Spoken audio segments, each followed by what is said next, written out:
Good evening, ladies and gentlemen, and welcome once again to Weapon. I'm Cal. And I'm Sunny. Today's topic is... Healthy hobbying. So, what is healthy hobbying? Healthy hobbying is habits that you take part in that help make you a better painter or a better hobbyist in the sense that you are not constantly putting yourself down. I would say that what healthy hobbying is for me, if I was going to try and give it a dictionary definition, is hobbying that improves your mental health rather than degrades it. Yeah, I suppose you could say that, yes. There's a couple of peak states of mental health, and one of them is called flow. A lot of sports people will call it when you're in the zone. Oh, yeah, okay, yeah. Hobbying will really get a lot of people to that sort of peak state where they're in a state of flow and they won't be thinking about anything other than the activity that they're doing. So it's almost like a form of meditation. Yes. Well, meditation is very good for you. In fact, okay, I'm sidetracking here a bit, but my mom got into the habit of getting up at 4 a.m. just so she can do her meditation before she starts her day, and she's said that it's helped her a lot.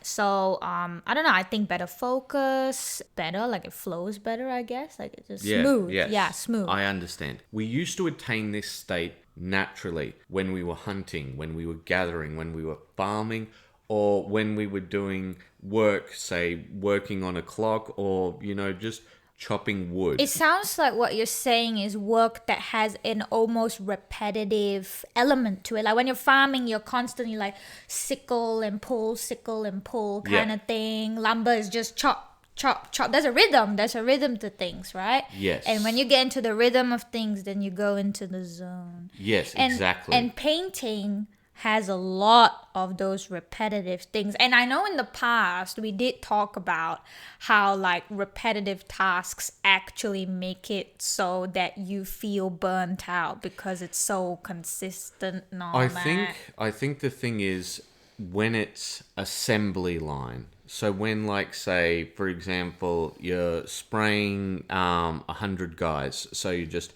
spray.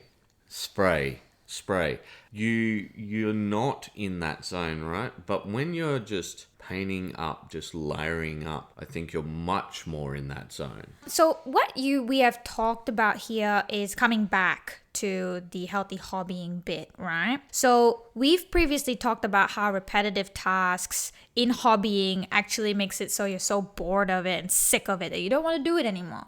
But now we're also talking about how repetitive tasks are good for you. So how do you discern what part of repetitive task is good and what's bad so that people can continue doing more of the good stuff? I think when it comes to repetitive tasks, there's a big difference between chopping wood and putting a sticker on as an assembly line worker. And I think that is the distinction that I'm going to put there, right?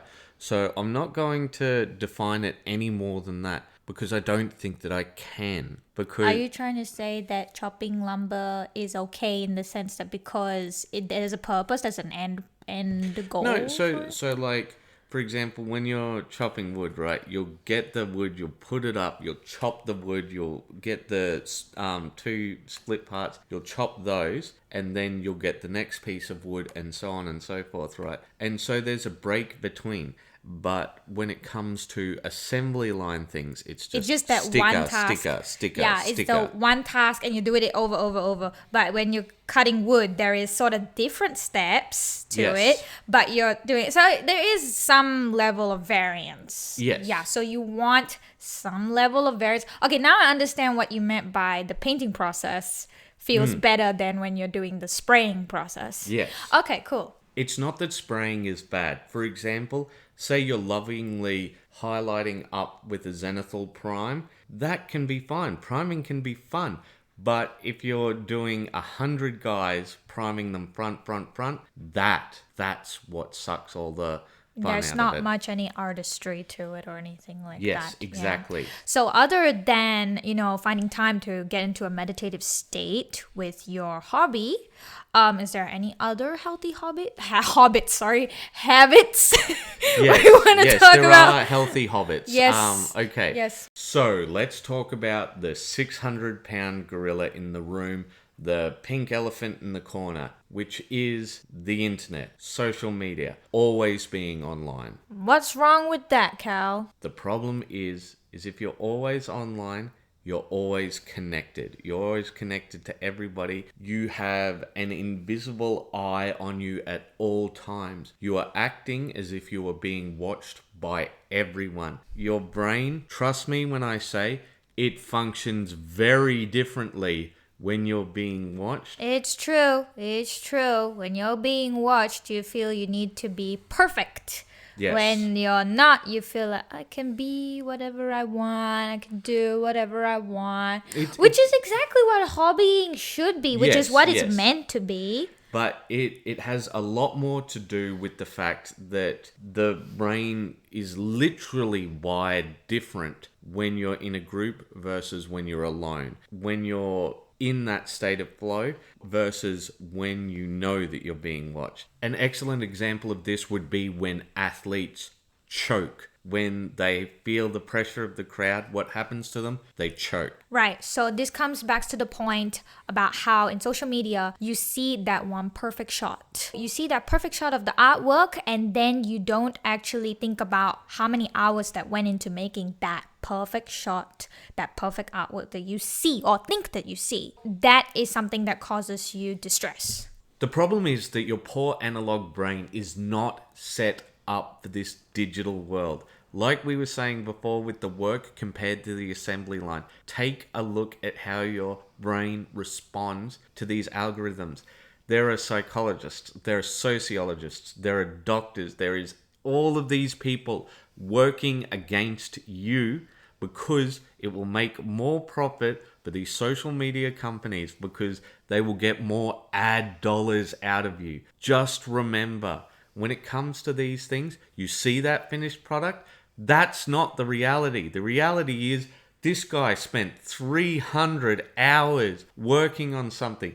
He started with the feet first because he knew if he has a bad resin pour, everything's going to go wrong. They put in so much work, but all you're looking at is the finished product in a single image. So what's the solution to this problem? Community. Preferably small, preferably local, preferably passionate. You mean physically in real life? Yes, that's what I mean.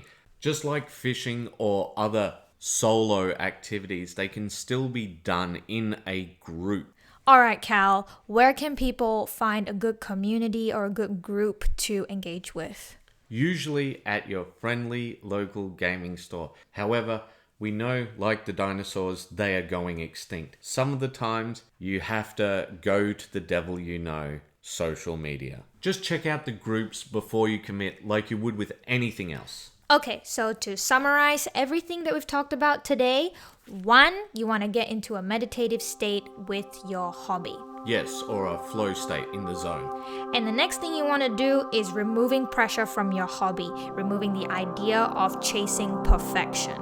Yes, avoid upwards comparisons. We've got a video on that. And the last point is surrounding yourself with passionate and like-minded people to keep you going in your hobby. Oh, and there's one other thing. Oh yeah? Keep those brushes Okay. Okay. Keep those brushes wet. Bye-bye.